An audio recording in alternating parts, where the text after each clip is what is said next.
destination, elle n'a pas d'autre choix que de faire que de l'excellence.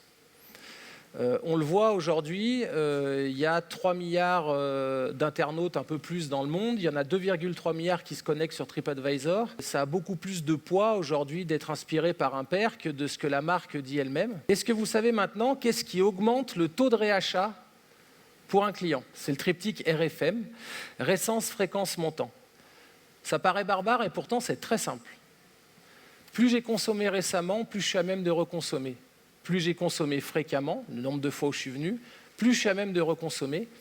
Et plus j'ai dépensé, alors dans le tourisme c'est un petit peu différent, plus j'ai maximisé mon expérience client. L'enjeu du territoire, c'est d'arriver à pouvoir proposer des choses, même gratuites, de manière à maximiser le temps qu'il passe avec nous. L'idée c'est de dire qu'un client nouveau qu'on va essayer d'aller chercher, ça va nous coûter 5 fois plus cher plutôt que de ne pas en perdre un. Donc l'enjeu pour un territoire, et on a tous des clients fidèles sur notre territoire, c'est déjà arriver à les repérer en masse, de manière à personnaliser ensuite les messages, mais de rendre la fidélité plus avantageuse que l'infidélité. La fidélité, c'est un petit peu un temple, c'est un petit peu un château, un petit peu un Graal à tenir, et qui se construit avec 3 choses. La marque, ses valeurs, on en a parlé tout à l'heure, les choses qui sont sorties ici sont très intéressantes, parce qu'on n'est pas à créer quelque chose dans le tourisme, il faut qu'on aille chercher le visiteur idéal en fonction déjà de nos valeurs, et de qui on est sur un marché saturé. Comment on prend la parole? Comment on donne du sens à toutes nos actions,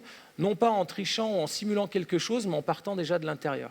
Le CRM, donc la gestion de la relation client, comment on va être capable de collecter de la donnée, comment on va être capable de les animer, et bien sûr l'expérience, parce qu'il ne s'agirait pas d'avoir un décalage entre sa promesse de marque, le CRM c'est tout beau, c'est tout bien, venez chez moi, et puis derrière l'expérience qui n'est pas au rendez-vous. Puis pendant le séjour, comment on va être capable de maximiser l'expérience du client? La vraie expérience, elle commence une fois qu'on a acheté le produit.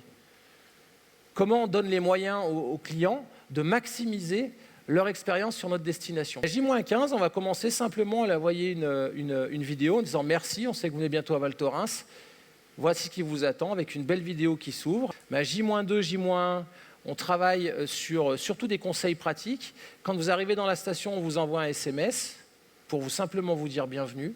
Pendant la semaine, on va vous envoyer 2-3 choses à pas rater. Là encore, jamais rien de commercial. Vous repartez, on vous renvoie un SMS pour vous dire au revoir.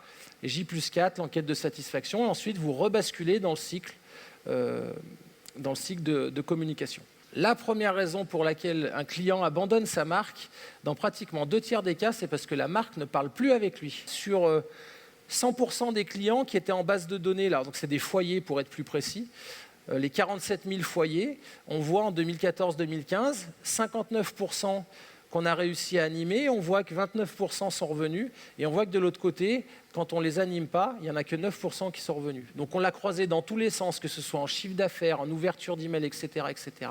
C'est valable à Val Thorens, c'est valable chez Mickey, c'est valable de partout. Quand vous parlez à un client, vous augmentez votre taux de réachat. C'est entre 1,5 et 3. Sur certains segments, c'est différent. Mais en gros, au pire des cas, dites-vous simplement que si vous restez en contact avec votre client, vous multipliez par 2 le taux de réachat. Une fois qu'on a repéré, qu'on a collecté et qu'on a mis en place nos indicateurs, on va traiter les gens différemment. C'est-à-dire que les occasionnels, ceux qui sont venus une fois en 5 ans, par exemple, sur votre territoire, on va plutôt travailler la récompense pour stimuler ce deuxième réachat. Le fidèle, qui connaît déjà un peu mieux votre territoire, vous n'allez pas le traiter pareil. Là, on va plutôt travailler dans la reconnaissance. Comment on est capable d'offrir certains privilèges qui sont simplement réservés à lui.